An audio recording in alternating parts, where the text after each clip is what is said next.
ہماری اس دنیا پر سب سے پہلا قاتل قابیل تھا اور سب سے پہلا مقتول حابیل تھا۔ قابیل اور حابیل دونوں حضرت آدم علیہ السلام کے بیٹے تھے۔ حضرت آدم علیہ السلام کی اولاد کے نکاح کا دستور یہ تھا کہ ایک حمل میں جو لڑکی اور لڑکا پیدا ہوتے تھے ان کا نکاح جو دوسرے حمل میں لڑکا لڑکی پیدا ہوتے تھے ان سے کیا جاتا تھا، یعنی حضرت حوا رضی اللہ تعالی عنہا کے ہاں ہر حمل میں ایک لڑکا اور ایک لڑکی پیدا ہوتے تھے، مگر چونکہ وہ ایک ساتھ پیدا ہوتے تھے تو اس دستور کے مطابق ان دونوں کا نکاح ساتھ نہیں ہو سکتا تھا۔ دوسرے حمل میں جو اولاد پیدا ہوتی تھی، یعنی جو لڑکا اور لڑکی دوسرے حمل سے پیدا ہوتے تھے ان کا نکاح پہلے حمل والے لڑکا اور لڑکی کے ساتھ ہو سکتا تھا۔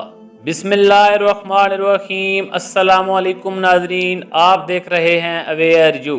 اس دستور کے مطابق حضرت آدم علیہ السلام نے قابیل کا نکاح لیوزا سے کرنا چاہا جو حابیل کے ساتھ پیدا ہوئی تھی، لیکن قابیل اس بات پر راضی نہیں تھا۔ وہ اکلیمہ کے ساتھ نکاح کرنا چاہتا تھا جو اس کے ساتھ پیدا ہوئی تھی، کیونکہ اکلیمہ زیادہ خوبصورت تھی، اس لیے قابیل اکلیمہ کا طلبگار تھا۔ حضرت آدم علیہ السلام نے قابیل کو سمجھایا کہ اکلیمہ تیرے ساتھ پیدا ہوئی ہے، اس لیے وہ تیری بہن ہے، اس کے ساتھ تیرا نکاح نہیں ہو سکتا، مگر قابیل اپنی ضد پر اڑا رہا۔ بالآخر حضرت آدم علیہ السلام نے یہ حکم دیا کہ تم دونوں یعنی حابیل اور قابیل اپنی اپنی قربانیاں اللہ تعالیٰ کی بارگاہ میں پیش کرو، جس کی قربانی قبول ہو گئی وہی اکلیمہ کا حقدار ہوگا۔ اس زمانے میں قربانی قبول ہونے کی یہ نشانی تھی کہ آسمان سے ایک آگ اتر کر اس کو کھا لیا کرتی تھی۔ چنانچہ قابیل نے گیہوں کی کچھ بالیں اور حابیل نے ایک بکری قربانی کے لیے پیش کی۔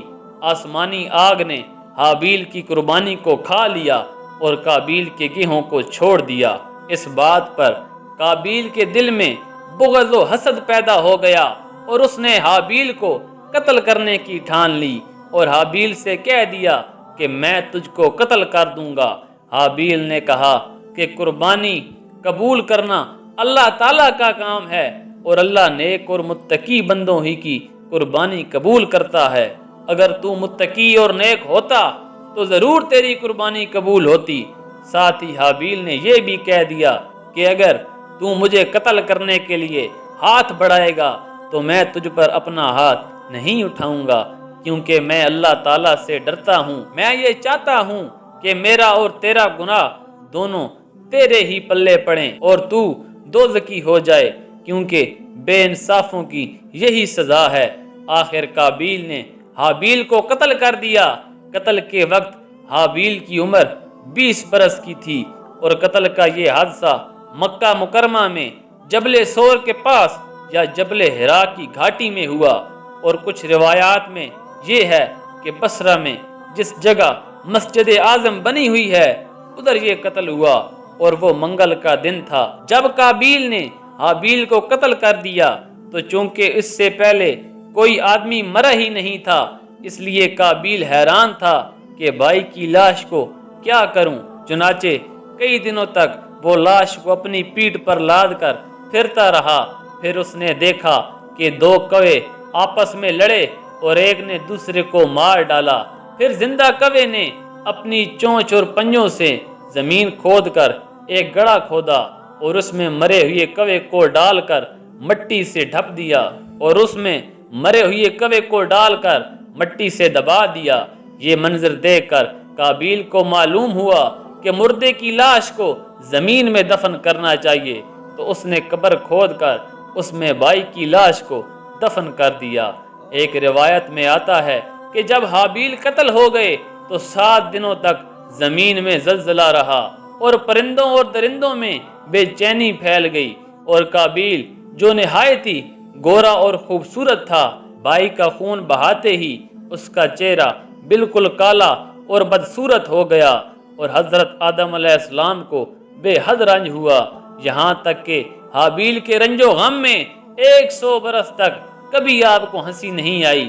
حضرت آدم علیہ السلام نے شدید غضبناک ہو کر قابیل کو پھٹکار کر دربار سے نکال دیا اور وہ بدنصیب اکلیمہ کو ساتھ لے کر یمن کی سرزمین عدن میں چلا گیا۔ وہاں ابلیس اس کے پاس آ کر کہنے لگا کہ حابیل کی قربانی کو آگ نے اس لیے کھا لیا کہ وہ تو آگ کی پوجا کیا کرتا تھا، لہٰذا تو بھی ایک آگ کا مندر بنا اور اس آگ کی پوجا کر۔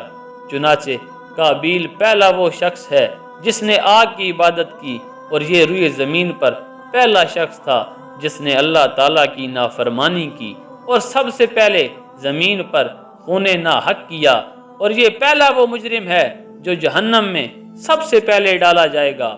اور حدیث شریف میں ہے کہ اس زمین پر قیامت تک جو بھی خون ناحق ہوگا قابیل اس میں حصے دار ہوگا، کیونکہ اسی نے سب سے پہلے قتل کا دستور نکالا۔ اس سب کے بعد قابیل کا انجام یہ ہوا کہ اس کے ایک لڑکے نے جو کہ اندھا تھا اس کو پتھر مار کر قتل کر دیا، اور یہ بدبخت نبی زادہ ہونے کے باوجود آگ کی پوجا کرتے ہوئے کفر و شرک کی حالت میں اپنے ہی لڑکے کے ہاتھوں مارا گیا۔ حابیل کے قتل ہو جانے کے 5 برس بعد حضرت شیس علیہ السلام پیدا ہوئے، جبکہ حضرت آدم علیہ السلام کی عمر مبارک 130 برس ہو چکی تھی۔ آپ نے اپنے اس ہونہار فرزند کا نام شیس رکھا۔ یہ سریانی زبان کا لفظ ہے اور عربی میں اس کے معنی حبۃ اللہ یعنی اللہ کا عطیہ ہے۔ حضرت آدم علیہ السلام پر جو 50 صحیفے نازل ہوئے تھے، آپ نے ان سب کی تعلیم حضرت شیس علیہ السلام کو دی اور ان کو اپنا خلیفہ اور سجادہ نشین بنایا، اور ان کی نسل میں خیر و برکت ہونے کی دعائیں مانگی۔ ہمارے حضور خاتم النبیین صلی اللہ علیہ وآلہ وسلم حضرت شیس علیہ السلام کی اولاد میں سے ہی ہیں۔ تو پیارے دوستو، اس واقعے کا ذکر اللہ تعالیٰ نے تفصیل کے ساتھ کیا ہے، جس کا ترجمہ ہے، اور اے حبیب انہی آدم کے 2 بیٹوں کی سچی خبر پڑھ کر سناؤ۔ جب دونوں نے ایک ایک قربانی پیش کی تو ان میں ایک کی طرف سے تو قبول کر لی گئی اور دوسرے کی طرف سے قبول نہ کی گئی، تو وہ دوسرا بولا میں ضرور تجھے قتل کر دوں گا۔ پہلے نے کہا اللہ صرف ڈرنے والوں سے قبول فرماتا ہے، بے شک اگر تم مجھے قتل کرنے کے لیے میری طرف اپنا ہاتھ بڑھائے گا تو میں تجھے قتل کرنے کے لیے اپنا ہاتھ تیری طرف نہیں بڑھاؤں گا۔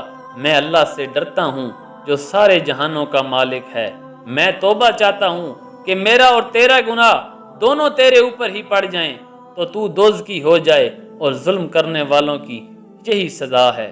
تو دوستو، قابیل نے جذبہ حسد میں گرفتار ہو کر اپنے بھائی کو قتل کر دیا۔